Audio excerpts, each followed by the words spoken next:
See it on my face, I made up my mind.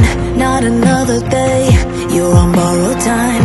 Let me get away, yeah I'm running, yeah I'm running. So love me or leave me, I'm standing alone. Can't shake a feeling that lives in my bones. Lie to me, tell me you wish that you could, but nothing you gave me is worth what you took. 'Cause baby when I'm gone for good.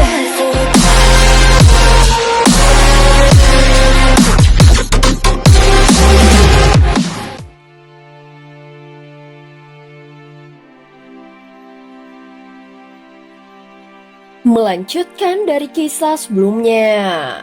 Sebelumnya Xiaoyan akhirnya berkomunikasi dengan nomor 1 dan segera meminta bantuannya untuk memperoleh bunga tersebut. Dan hanya dalam beberapa menit, Xiaoyan akhirnya mendapatkan bunga misterius yang langka itu, sehingga membuat sang bangau terkejut. Segera dia berkata dengan nada tak percaya, "Jadi dia benar-benar membantumu?" ucap sang bangau. Xiaoyan sempat tertegun diam dan ini bukan pertama kalinya nomor 1 menolongnya. Awalnya dia mengira semua orang di pertemuan itu diperlakukan sama. Ternyata masih ada perbedaan sikap di antara mereka. Setelah beberapa saat, Xiaoyan menjelaskan situasinya. Karena nyawa saudara Suan Huang sedang dalam bahaya, aku hanya ingin membantu. Ini bahan obat yang bisa dipakai, ucap Xiaoyan sambil memperlihatkan sesuatu dengan senyum pahit di wajahnya. Hal seperti ini tidak bisa sembarangan dibocorkan. Lagi pula, sepertinya mereka juga tidak tahu siapa dia sebenarnya. Xiaoyan memegang bunga Chen Xintian Lian sambil berpikir di dalam hatinya. Untuk 2 bahan lainnya aku bisa mencarinya. Kebetulan, aku juga punya resep asli dari jiwa asal murni. Bangau itu mengepakkan sayap abu-abunya, mengambil semua barang yang telah disiapkan dan menemukan 2 bahan obat tambahan serta resep lengkapnya.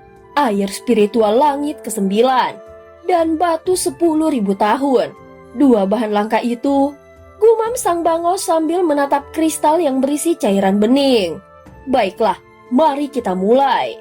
Xiaoyan segera duduk bersila dan bahan utama diletakkan di depannya. Untuk menyempurnakan satu pil tingkat transendensi, tidak hanya butuh bahan utama, tetapi puluhan ribu tahun bahan pendukung lainnya. Namun masalah bahan itu bukan sesuatu yang perlu dikhawatirkan oleh Xiaoyan. Sang bangau segera mencabut beberapa bulu dari tubuhnya. Setiap helai berisi jenis bahan langka yang berbeda, dan dia mempersiapkan semuanya dengan rapi. Pada saat ini Xiaoyan menyapu pandangannya ke seluruh bahan obat yang melayang di udara lalu perlahan menutup mata. Dia mulai merasakan satu persatu energi dan sifat obat di dalamnya untuk memastikan keseimbangan khasiatnya. Sebenarnya dia pernah membuat pil tingkat transendensi sebelumnya.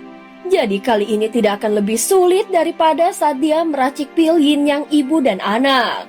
Dengan pengalaman yang sudah dimiliki, dia merasa cukup yakin. Meskipun mungkin masih agak kaku dalam beberapa langkah, namun tampaknya sang bangau dan Suan Huang tidak mengerti proses peracikan pil. Jadi mereka tidak bisa menilai kesalahan kecil sekalipun. Setelah semua persiapan selesai, Xiaoyan perlahan membuka matanya.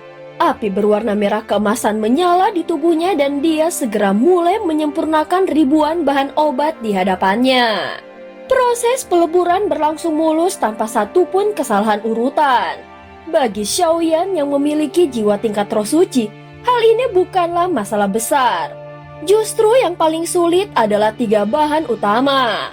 Setelah semua bahan pendukung berhasil dilebur dan disatukan, pil itu mulai terbentuk. Xiaoyan lalu memurnikannya, meningkatkan kualitasnya setahap demi setahap. Tidak lama kemudian, pil itu mencapai tingkat dewa dengan kemurnian yang sempurna. Namun untuk menjadikannya pil transendensi, masih dibutuhkan 3 bahan utama. Pada saat ini Xiaoyan segera memurnikan air spiritual langit ke-9 hingga tersisa 1 tetes seukuran ibu jari. Dan perlahan meneteskannya ke atas pil tingkat dewa itu. Sesaat kemudian, pil itu mulai bergetar hebat, memancarkan cahaya berlapis-lapis. Namun di dalamnya tampak tanda-tanda ketidakstabilan.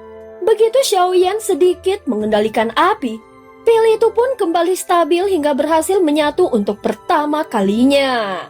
Segera dari dalam pil terpancar cahaya pertama yang lembut. Bahan kedua, batu 10.000 tahun merupakan intisari dari kekuatan bumi dan mampu membuat kualitas pil tersebut mengalami kelahiran kembali. Proses peleburan berlangsung lancar tanpa ada kesalahan sedikit pun. Namun ketika mencampur dengan bunga Chen Si Tianlian, bahkan Xiaoyan sendiri tidak bisa menyembunyikan keterkejutannya. Dari bunga itu terpancar gelombang kekuatan yang belum pernah dia rasakan sebelumnya. Itu jelas bukan bahan obat biasa dan mustahil ditemukan di dunia manapun di dalam 9 dunia. Semua langkah sebelumnya berjalan mulus, tetapi bahan terakhir ini benar-benar menjadi kunci, sekaligus tantangan terbesar. Disinilah letak kesulitan sejati dalam proses penyempurnaan pil ini. Pada saat ini Xiaoyan menyalakan api 3 warna yang melingkupi bunga teratai itu. Namun yang mengejutkannya, api tahap pertama sama sekali tidak mampu menggerakkannya. Dia sempat mengerutkan kening, dan ini pertama kalinya api surgawinya tidak bereaksi. Dia pun meningkatkan suhu api sedikit demi sedikit. Khawatir suhu terlalu tinggi justru akan merusak bahan tersebut. Namun ternyata dia terlalu berhati-hati. Meski suhu terus dinaikkan, bunga itu tetap tidak menunjukkan tanda-tanda meleleh. Pada saat ini suhu api terus naik, hingga udara di sekelilingnya menjadi bergetar dan gelombang panas menyebar seperti badai naga api. Namun hasilnya tetap nihil, tidak bisa dilebur. Mungkinkah bahan api dari 9 dunia pun tidak sanggup menaklukkannya? Gumam Xiaoyan dan wajahnya mulai menegang. Sang bangau di sebelahnya juga terlihat khawatir. Suhu sudah mencapai batas tertinggi yang bisa dikendalikan Xiaoyan. Namun tetap tidak ada hasil. Selain api penghancur yang tidak bisa dia gunakan secara sembarangan, dia sudah mengeluarkan seluruh kemampuannya. Sepertinya api dari 9 dunia memang tidak cukup untuk meleburnya. Ucap sang bangau dengan nada berat. Biarkan aku mencoba mencari sumber api yang lebih kuat. Setelah berkata demikian, dia mengeluarkan buku penghubung miliknya berusaha menghubungi nomor 1. Namun beberapa saat berlalu, dia sama sekali tidak mendapatkan respon apapun. Xiaoyan menghela nafas berat dan tersenyum kecut. Sepertinya kali ini aku harus turun tangan sendiri. Entah apakah nomor 1 masih mau menjawab panggilanku. Dia menghentikan proses peleburan sementara. Karena jika terus dipaksakan tanpa api yang cukup kuat, maka seluruh pil akan gagal. Dia pasti sedang sibuk, ucap sang bangau dengan canggung. Namun Xiaoyan tahu dia tidak bisa menunggu lebih lama lagi. Apalagi kegagalan hanya tinggal menunggu waktu. Maka dia pun mengeluarkan buku penghubung miliknya dan segera menghubungi nomor 1. Kalau kau bisa mendengarku, bantulah aku kali ini, ucapnya di dalam hati. Sang bangau yang berada di sampingnya menatap dengan penuh kekhawatiran. Baru saja dia ingin berbicara, tiba-tiba buku di tangan Xiaoyan memancarkan cahaya menyilaukan. Xiaoyan langsung memejamkan mata lalu menyatukan kesadarannya. Dan beberapa saat kemudian, api tak kasat mata muncul di telapak tangannya. Tanpa banyak bicara, dia menekuk jarinya dan menyalakan api tepat di atas bunga Chen Si Tianlian. Saat berikutnya, api tanpa bentuk itu perlahan menyebar menyelubungi bunga yang sebelumnya tidak bisa dilebur oleh api manapun. Dalam waktu singkat, Chen Si Tianlian mulai meleleh dan menetes seperti embun yang bersinar lembut lalu jatuh ke dalam inti pil. Saat berikutnya, pil di hadapan Xiaoyan memancarkan cahaya terang dan aura kehidupan yang kuat menyebar ke seluruh ruangan. Tiba-tiba pil itu bergetar dan mencoba melarikan diri. Namun Xiaoyan sudah bersiap. Dia segera mengulurkan tangan dan menekannya kembali, lalu menstabilkan energi pil yang hampir meledak.